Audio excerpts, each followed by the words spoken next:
ఇక మీ కుటుంబ పంచాయతీలో మా పేర్లు అందరి పేర్లు కూడా మీరు మాట్లాడుకుంటూ పోయినారు. ఎస్ 100% మీరు ప్రస్తావించినటువంటి పేర్లలో దాదాపు అన్ని పేర్లు కూడా మీకు అందరికీ తెలుసు, మీ నాన్నగారికి కూడా తెలుసు.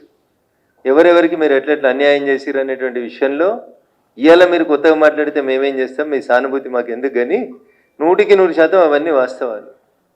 2009లో ఏదో మీ అన్నకు వ్యతిరేకంగా 60 లక్షలు పంపిరు అనేదో మాట్లాడినారు కదా మీరు.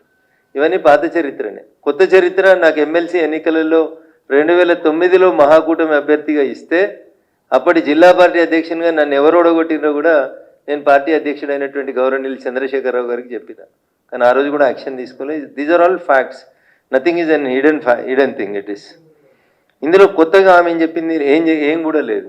రేవంత్ రెడ్డి గారు హరీష్ రావు గారు ఒకటే ఫ్లైట్లో వచ్చిర్రని, వాళ్ళిద్దరూ కుమ్ముక్క అయినరని, మెదక్ పార్లమెంట్ ఎన్నికలలో నన్ను ఇబ్బంది పెట్టాలని చూస్తున్నారని, కాంగ్రెస్ టీఆర్ఎస్ రెండు కొల్లుడై నేను గెలవకుండా చూడాలని ప్రయత్నం చేస్తున్నారని నేను మీడియా ముందుకు వచ్చి చెప్పినటువంటి తారీఖు 22 మార్చ్ 2024 రోజే వచ్చి చెప్పిన. నేను మార్చి 2024 నాడు ఆస్ట్రేలియా నుంచి కనెక్టింగ్ ఎయిర్ ఇండియా ఫ్లైట్ నెంబర్తో సహా చెప్పిన. నేను బిజినెస్ క్లాస్లో వస్తూ ఢిల్లీ నుంచి వస్తుండగా గౌరవనీయులు ముఖ్యమంత్రి గారు హరీష్ రావు గారు ఇద్దరు అదే ఫ్లైట్లో ట్రావెల్ చేసినారు.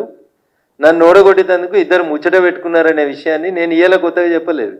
ఎన్నడు చెప్పిన? ఇది 22 మార్చి 2024లో చెప్పిన. నేను అదే విషయాన్ని ఈరోజు మళ్ళీ కవిత గారు కూడా ఎండార్స్ చేసినారు తప్ప ఇందులో కొత్త విషయం ఏముందని నేను అనుకుంటలేను.